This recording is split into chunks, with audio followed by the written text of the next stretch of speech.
Hello guys, what's up, welcome in Qfix. जैसा कि आप देख सकते हैं हमारे सामने एक डाइकिन के इन्वर्टर एसी की इंडोर की पीसीबी रखी हुई है और इस पीसीबी के अंदर प्रॉब्लम है A1 का एरर। तो आज के इस वीडियो में हम इस A1 के एरर को सॉल्व करेंगे और देखेंगे कि इस पीसीबी के अंदर ये जो A1 का एरर आ रहा है वो किस वजह से आ रहा है। तो वीडियो को लास्ट तक ज़रूर देखिएगा और अगर आपको वीडियो पसंद आती है तो प्लीज़ वीडियो को लाइक कीजिएगा। तो सबसे पहले हम इस पीसीबी को देंगे सप्लाई और जो भी एरर इसके अंदर आ रहा है उसको चेक करेंगे। तो पीसीबी को हमने सप्लाई दे रखी है, इस रिमोट से इसको हम ऑन करेंगे तो देख सकते हैं ये जो ग्रीन एलईडी है ये कंटिन्यू ब्लिंक हो रही है। अब इसी रिमोट से हम इसका जो एरर है वो निकालेंगे। तो एरर को निकालने के लिए इस कैंसिल के बटन को हमें कुछ सेकंड के लिए प्रेस एंड होल्ड करके रखना है।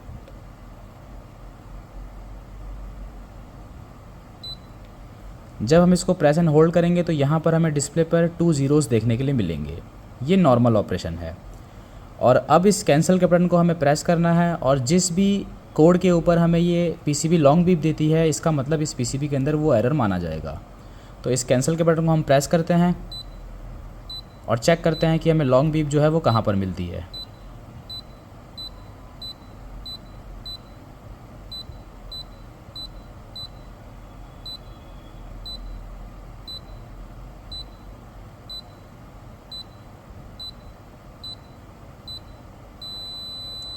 तो देख सकते हैं जैसे ही यहाँ पर A1 का कोड लिखा हुआ आया इस पीसीबी ने यहाँ पर लॉन्ग बीप दिया। इसका मतलब इस पीसीबी के अंदर A1 का एरर है। इसके बाद भी हम चेक करते हैं कि और कोई एरर तो नहीं है यहाँ पर।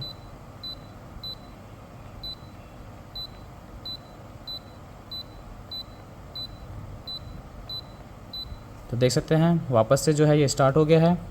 तो सबसे पहले यहाँ पर जो ये A1 का एरर है इसको हमें सॉल्व करना है। तो A1 का जो एरर होता है वो बेसिकली इसके इस EEPROM आईसी से आता है, क्योंकि इस प्रॉब्लम को हम पहले भी सॉल्व कर चुके हैं और जिस कस्टमर ने ये हमें बोर्ड भेजा है उन्होंने इस पीसीबी को रिपेयर करने की कोशिश की थी। इसका मतलब उन्होंने इस EEPROM को प्रोग्राम करने की कोशिश की थी लेकिन ये प्रोग्राम हुआ नहीं और उनके पास क्योंकि ये नया EEPROM नहीं था तो वो इसको रिपेयर नहीं कर पाए। अब हम ये देखेंगे कि यहाँ पर ये जो हमारा EEPROM आईसी है ये ख़राब है या इसके अंदर डेटा की प्रॉब्लम है। तो ज़्यादातर जो केस होता है उसके अंदर ये EEPROM सही होता है और इसका जो डेटा होता है वो करप्ट हो जाता है। और हम ये भी बताएंगे कि इस EEPROM को अगर ये EEPROM सही है तो इसको किस तरीके से प्रोग्राम करना है हमारे इस RT809 प्रोग्रामर से। तो सबसे पहले ये जो पैकेज आप देख रहे हैं ये है MSOP8 पैकेज में। तो यहाँ पर इसको प्रोग्राम करने के लिए हमें इस आईसी को बाहर निकालना पड़ेगा। तो सबसे पहले हम इस आईसी को जो है वो बाहर निकाल लेते हैं। तो सप्लाई हटाएंगे और एसएमडी की मदद से इस आईसी को हम बाहर निकाल लेंगे। तो फ्लक्स अप्लाई करना है सबसे पहले।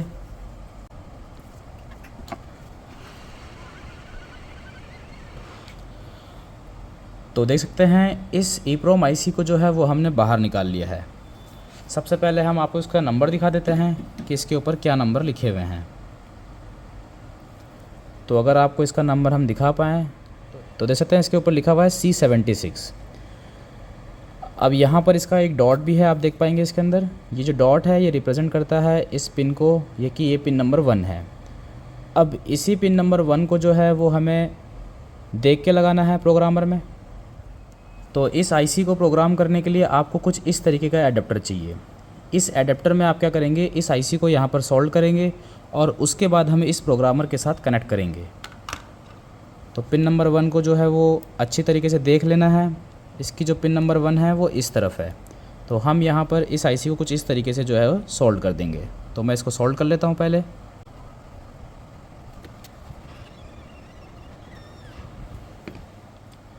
तो इस आईसी को जो है वो हमने इस एडाप्टर में जो है वो सोल्ड कर लिया है। इसको थोड़ा सा कूल करेंगे और क्लीन करेंगे। अब अगर आप यहाँ पर देखेंगे तो ये जो डॉट है इस तरफ इसका पिन नंबर 1 है। अब इसी पिन नंबर 1 को देखते हुए हमें इस प्रोग्रामर के साथ कनेक्ट करना है। तो ये जो आपको डॉट दिख रहा है इसका मतलब है कि यहाँ पर पिन नंबर 1 आएगा। तो यहाँ पर कुछ इस तरीके से हम इसको लगा देंगे और इस जिप को जो है वो लॉक कर देंगे। इसके बाद अब हमें चाहिए इस EEPROM आईसी के लिए सॉफ्टवेयर, क्योंकि अगर ये EEPROM आईसी सही होगी तो इसके अंदर हमें दूसरा जो सॉफ्टवेयर है वो अपलोड करना पड़ेगा। इसके लिए हमारे पास पहले सॉफ्टवेयर होना भी चाहिए। अब क्योंकि हमारे पास जितनी भी पीसीबीज़ आती है रिपेयर होने के लिए, उन सभी के EEPROM का जो डेटा होता है वो हम कॉपी करके अपने पास सेव कर लेते हैं। तो इस आईसी का जो सॉफ्टवेयर होगा वो हम डिस्क्रिप्शन में डाल देंगे, आप वहाँ से जाकर के डायरेक्ट जो है वो डाउनलोड कर सकते हैं। और जिन लोगों ने क्यूफिक्स की प्रीमियम मेंबरशिप ले रखी है वो सीधे एप्लीकेशन से इसके सॉफ्टवेयर को डाउनलोड कर सकते हैं। तो किस तरीके से डाउनलोड करना है मैं यहाँ पर बता देता हूँ। तो सबसे पहले सॉफ्टवेयर को डाउनलोड करने के लिए आपको एप्लीकेशन को ओपन करना है। तो देख सकते हैं ये कुछ इंटरफेस आ गया है इसका। इसके बाद लास्ट वाले ऑप्शन पे क्लिक करना है, यहाँ पर फाइल्स का ऑप्शन आ रहा है, इस पर क्लिक करना है। यहाँ पर इन्वर्टर पीसीबी सॉफ्टवेयर पे हमें क्लिक करना है। यहाँ पर ये बोर्ड का नंबर पूछ रहा है कि किस पीसीबी के लिए आपको सॉफ्टवेयर चाहिए। तो यहाँ पर क्योंकि ये जो बोर्ड है ये केवल डाइकिन के अंदर आता है तो हमें यहाँ पर बोर्ड नंबर की ज़रूरत नहीं है, हम यहाँ पर सिंपल लिखेंगे डाइकिन। तो डाइकिन जब हम यहाँ पर लिखेंगे और फाइंड सॉफ्टवेयर पे क्लिक करेंगे तो देख सकते हैं यहाँ पर जो है ये 2 सॉफ्टवेयर हमारे पास आ गए हैं। एक आती है हमारी पीजी मोटर के अंदर इंडोर, एक आती है हमारी यूवीडब्ल्यू मोटर के अंदर इंडोर। तो यहाँ पर हम क्या करेंगे, इस पे क्लिक करेंगे क्योंकि हमें यूवीडब्ल्यू वाली मोटर है इसके अंदर। और जैसे ही हम इसको यहाँ पर क्लिक करेंगे तो ये सीधा जो है यहाँ पर देख सकते हैं ये डाउनलोड हो जाएगा। डाउनलोड होने के बाद ये जो है आपके फ़ोन के अंदर जो है वो सेव हो जाएगा। इसके बाद इस सॉफ्टवेयर को जो है वो आप अपने लैपटॉप या कंप्यूटर में ले सकते हैं। अब क्योंकि इसका जो सॉफ्टवेयर है वो हमने डाउनलोड कर लिया है और डाउनलोड करने के बाद जब हम इसको लैपटॉप में ले लेंगे तो आगे का जो भी प्रोसेस होगा वो हमें लैपटॉप पर ही करना है। तो अब हम आ चुके हैं हमारे लैपटॉप की होम स्क्रीन पर। यहाँ पर सबसे पहले हमें जो सॉफ्टवेयर हमने डाउनलोड किया था हमारे स्मार्टफ़ोन में उसको हमें कॉपी करना है हमारे लैपटॉप के अंदर। तो कॉपी करने के लिए हम हमारे स्मार्टफ़ोन को कनेक्ट करेंगे हमारे लैपटॉप के साथ डेटा केबल के थ्रू। तो देख सकते हैं यहाँ पर जो है डेटा केबल के थ्रू हमने कनेक्ट कर लिया है लैपटॉप के साथ। और यहाँ पर जाना है हमें फाइल्स पर। फाइल्स पर जाने के बाद यहाँ पर देख सकते हैं ये हमारा जो फ़ोन है वो सिलेक्ट हो रखा है, इसको हमें ओपन कर लेना है। इसके बाद डाउनलोड में जाएंगे हम लोग और डाउनलोड में जाने के बाद यहाँ पर सर्च करेंगे डाइकिन। तो देख सकते हैं यहाँ पर जो है ये बिन फाइल पड़ी हुई है, इसको हमें यहाँ पर जो है वो कॉपी कर लेना है। कॉपी कर लिया है। इसके बाद इसको हमें पेस्ट कर देना है हमारे लैपटॉप में, किसी भी फ़ोल्डर में आप कर सकते हैं। तो मैं यहाँ पर जो है इसको यहाँ पर पेस्ट कर लेता हूँ। तो देख सकते हैं ये यहाँ पर जो है वो पेस्ट हो चुका है। इसके बाद इस प्रोग्रामर को हमें कनेक्ट करना है हमारे लैपटॉप के साथ। तो इस केबल की मदद से हम इसको जो है वो यहाँ पर कनेक्ट कर लेंगे। देख सकते हैं ये कनेक्ट हो चुका है। इसके बाद हमें इस RT809F जो हमारा प्रोग्रामर है इसके ड्राइवर को ओपन करना है। तो यहाँ से यस पर क्लिक करेंगे तो ये ओपन हो जाएगा।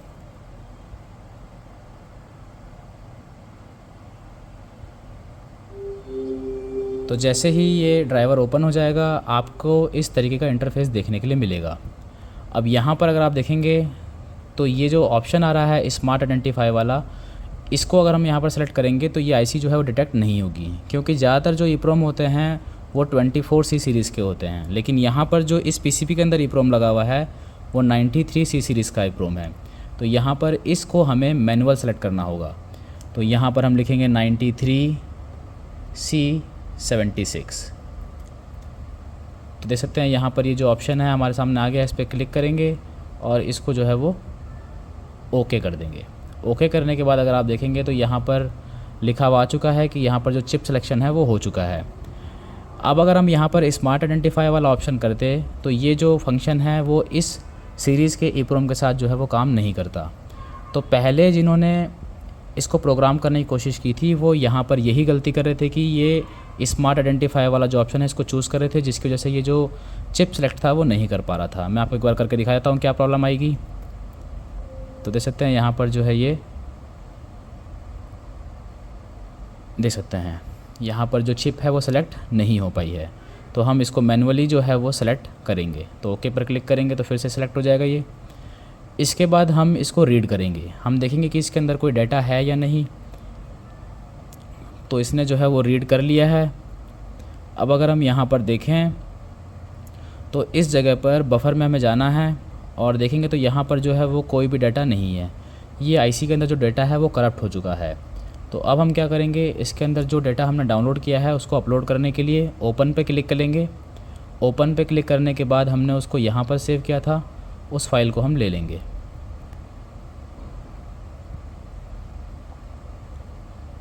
तो देख सकते हैं यहाँ पर ये जो है वो सेव हो रखा है, इसको हम क्लिक करेंगे और यहाँ पर ओपन कर लेंगे। अभी जो फ़ाइल है वो तैयार है इसको राइट करने के लिए, तो हम यहाँ पर राइट वाला ऑप्शन पे क्लिक करेंगे और जो डेटा है वो इस आईसी के अंदर क्या हो जाएगा, इंस्टॉल हो जाएगा।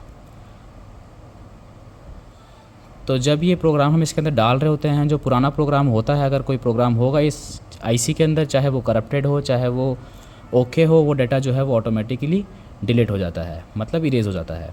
अब इसके बाद फिर से हम इसको रीड करेंगे और देखेंगे कि बफर में हमारा कोई डेटा बना है या नहीं। तो ये दोबारा से जो है वो सेव करने के लिए बोल रहा है, क्योंकि फ़ाइल हमारे पास पड़ी है तो हमें सेव करने की ज़रूरत नहीं है। बफर पे जाएंगे, देख सकते हैं यहाँ पर जो है वो हमारे हेक्स कोड आ गए हैं। इसका मतलब ये जो आईसी है वो प्रोग्राम हो चुकी है। इसके बाद हमारा लैपटॉप का जो काम है वो ख़त्म हो जाता है। हमें इस आईसी को प्रोग्रामर से जो है वो बाहर निकाल लेना है और उसके बाद इस एडेप्टर से भी बाहर निकाल लेना है। इसके बाद इस आईसी को हमें इस पीसीबी के अंदर वापस से जो है वो लगा देना है। तो मैं यहाँ पर इस आईसी को एडेप्टर से निकाल के इस पीसीबी के अंदर लगा देता हूँ।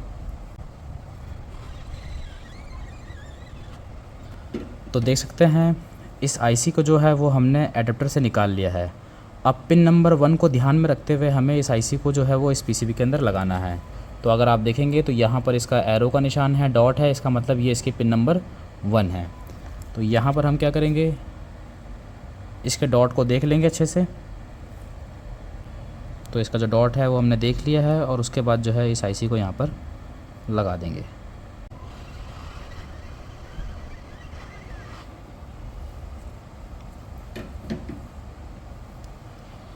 इसके बाद इस जगह को जो है वो हम थोड़ा क्लीन कर लेंगे।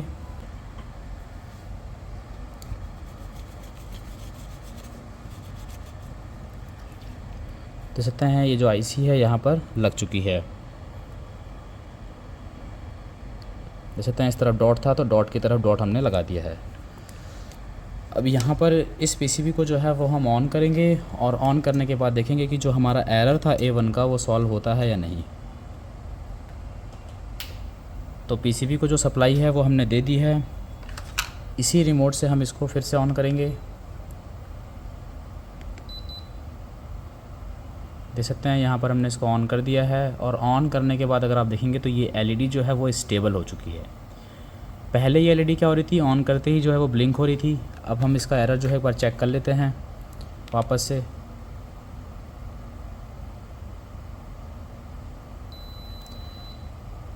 ये नॉर्मल ऑपरेशन है। कैंसिल के बटन को हम जब तक प्रेस करते रहेंगे जब तक हमें कोई लॉन्ग बीप नहीं मिल जाती।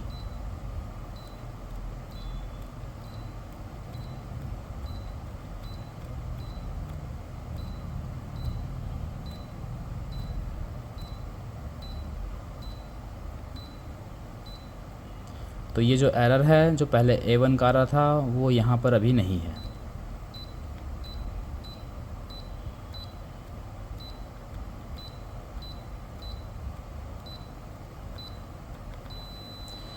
तो वापस से देख सकते हैं ये 00 पे आ गया और इसका मतलब जो है वो इसके अंदर कोई भी प्रॉब्लम नहीं है।